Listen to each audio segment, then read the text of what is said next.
beat, they call it all forms of different names until now they call it reggae, which means king's music. Because reggae music is coming from way back, way black. See, people want to get close to this music because it seems as if it don't have no one to say it is ours.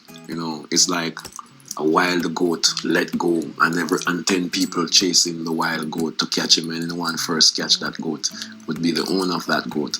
But it's like this, so the music comes to me. It just leaves Jamaica and is running across Europe and America. And any musicians who love music, who really can feel music, will run down that music, grab that music, see, and try to, get close or get into the music because of what is inside of the music. Jamaica, in the 1930s and 40s, had street musicians, like any place where people would gather and call a home. All day, in the Jamaican countryside, one such street musician would be performing with young Jamaican children watching. One child in particular spent all day studying the way the street musician was moving his fingers across the neck of the guitar. The street musician stopped playing and set down his guitar. And the young child, watching, walked over, picked up the guitar, and played back the song the street musician had just finished playing, about as well as the street musician himself. What an interesting child. Of course, the street musician had to know who had taught this child how to play. So he asked. The child's reply, "You did." Peter Tosh was a deeply religious, political, and musical figure who, along with being one of the founding members, later to be Bob Marley and the Wailers, was the original source of the music for the group. So, let's talk about Peter Tosh. Peter Tosh was born as Winston McIntosh on October 19, 1944. His father had several children with different women, and his mom was not prepared for children. So Peter Tosh was passed around to other relatives. He ended up living with his aunt for years until she passed away. Peter did have about 6 months of piano lessons in 5th grade, but became one of the most accomplished instrumentalists in Jamaica, just about on his own. In 1956, Peter moved to Kingston Town, eventually moving to Trenchtown at the age of 15. It was in Trenchtown where Peter would meet Bob Marley, or Robert Nesta Marley, and Bunny Wailer, or Neville O'Reilly Livingston. Bob Marley, Bunny Wailer, and Peter Tosh are the founding members of the Wailers, and if you're watching this video, I'm pretty sure you know who the Wailers are. The Wailers' name, of course, being representative of the wailing and the moaning and the complaining of the poor, the suffering, the children you would find in Trenchtown. The Wailers. And thus the name stuck. The music from the Wailers was originally all Peter Tosh. Peter Tosh was the one who knew how to play instruments. Peter Tosh was the one who taught himself how to play instruments. And Peter Tosh was also the one who inspired both Bob and Bunny to take up instruments of their own while performing music. Along with Joe Higgs, a local figure who spent time teaching the local children music at no cost. The Wailers' musical journey began. Joe Higgs, taking the trio under his wings, further developed their sound and continued to encourage the growth of their musical talents. And before long, they had recorded their first single, Simmer Down. Simmer Down was a hit throughout Jamaica.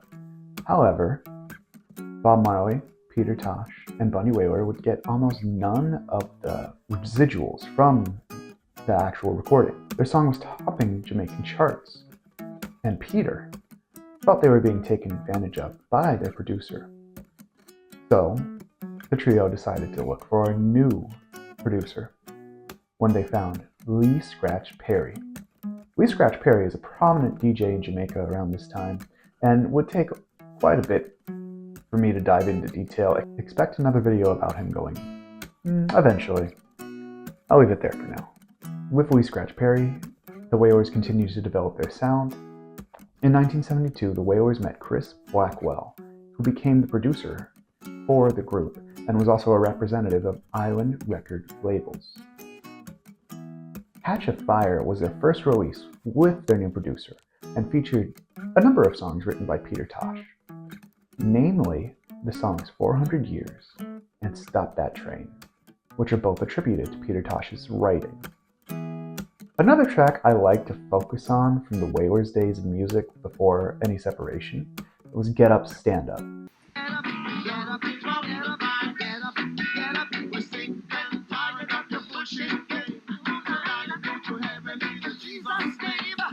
Now, nowadays, you've probably heard Bob Marley singing this, but originally, Peter Tosh was singing the vocals on this track, and he is also credited to writing the song along with Bob Marley. It is still a resounding call for people to get up and stand up for your rights. In 1973, Peter Tosh was also in a car crash, resulting in the death of his then-girlfriend, Yvonne.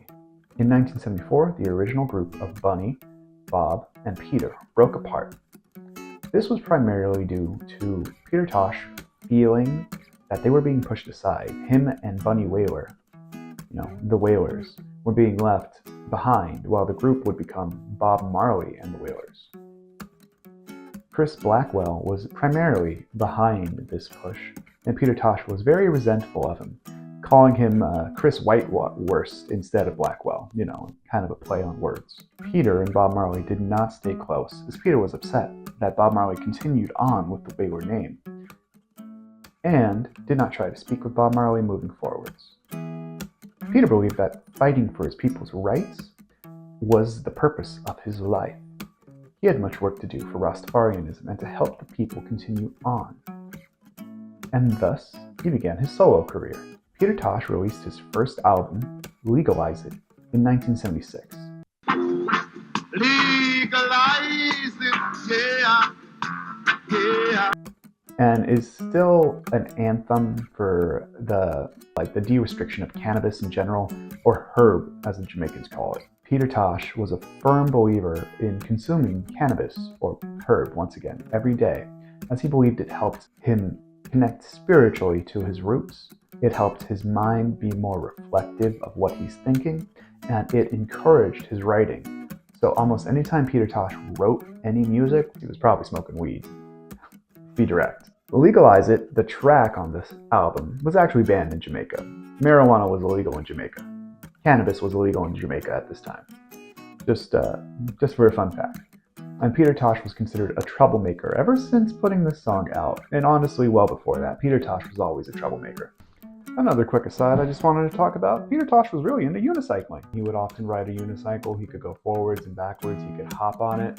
He even rode it during some performances, just as an interesting little quirk. Peter Tosh was a decently tall dude, so can you imagine a decently tall Jamaican guy on a unicycle? That's cool! Peter Tosh would perform at the Smile Jamaica concert, the same concert where Bob Marley got shot a couple days before that I talked about in another video. Just 4 months after this performance, where Peter Tosh gave a resounding call out against the government's methods, as well as all the restrictions put on the people. Peter Tosh was beaten to near death by about 10 police officers. This wasn't the first time, this wouldn't be the last time. Peter Tosh was continually pressured by the Jamaican government to stop talking so much, stop saying all of this revolutionary stuff, stop with your message, and it never worked. Mic Jagger of the Rolling Stones also happened to be in attendance at the Smile Jamaica concert and was drawn in to Peter Tosh's performance. He offered Tosh a deal on his record label. Peter Tosh did record quite a few records on Rolling Stones, with his standout record being Wanted Dead or Alive, as well as recording a single with Mic Jagger in Run and Don't Look Back.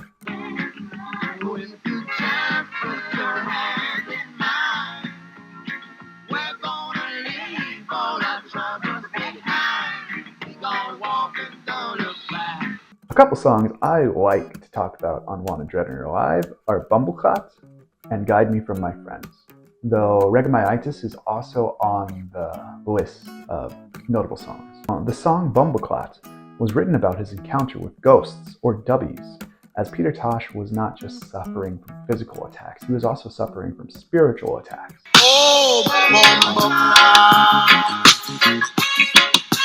The term Boombeklot actually, he claimed, scared off these evil spirits and was the only thing stopping them as he was being held captive in his bed, in his body, unable to move, similar to what we might call like night paralysis, night terrors.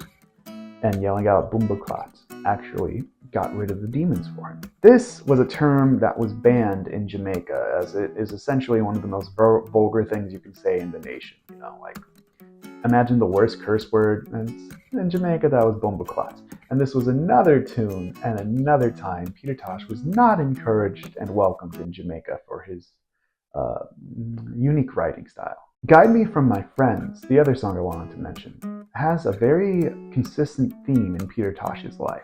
It's similar to message to Bob Marley's Who the Cat Fit, as in it's talking about maybe you shouldn't trust your friends so much. You know, Jaja, guide me from my friends because I know my enemies. And just continuing on with all the kind of misgivings he has received from friends throughout the years. Peter Tosh often felt producers were taking advantage of him, and street toughs were out to get him even though they acted friendly. And sometimes even your beloved bandmates and brothers would betray you. So watch out for your friends. Watch out from your friends, because we know who our enemies are.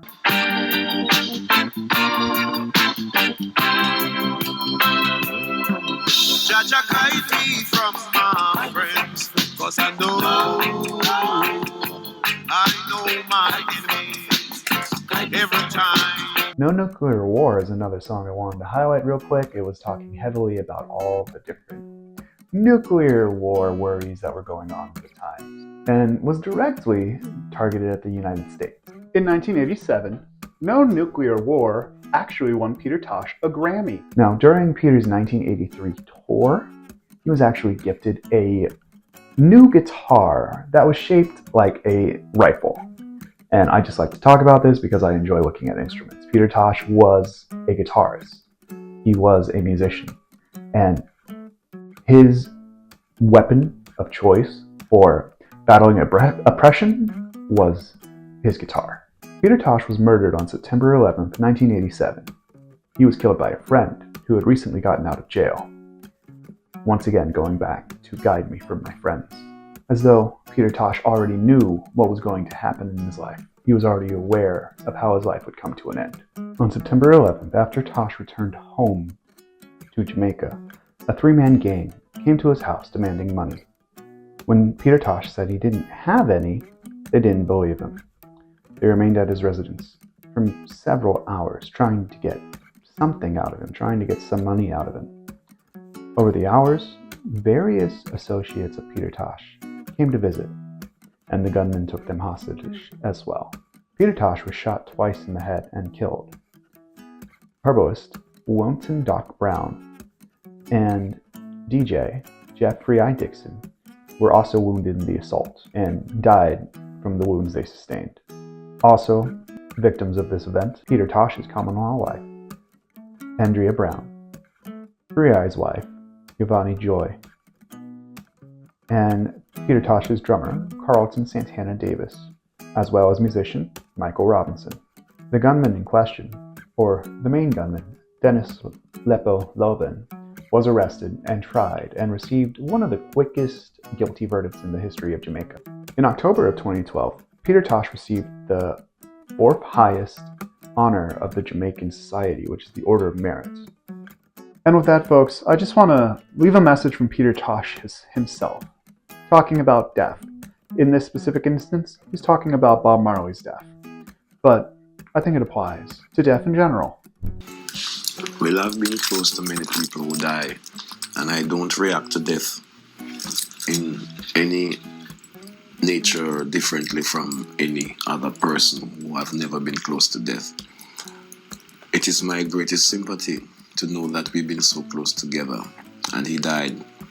But yet I know it's the Rastaman's philosophy not to mourn over one's death.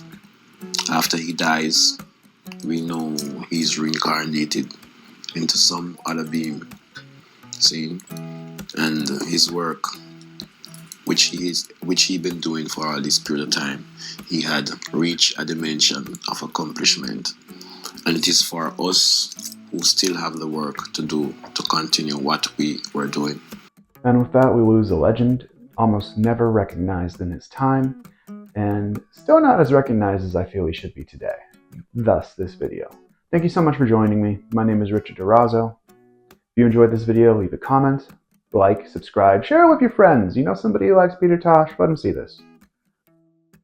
If you want to see a longer, probably unedited version, be sure to check out my Patreon as well. I often use clips and different song samples and ideas that are not allowed on YouTube. So full unedited version will be uploaded to my Patreon. Thank you so much, folks. Have a great day.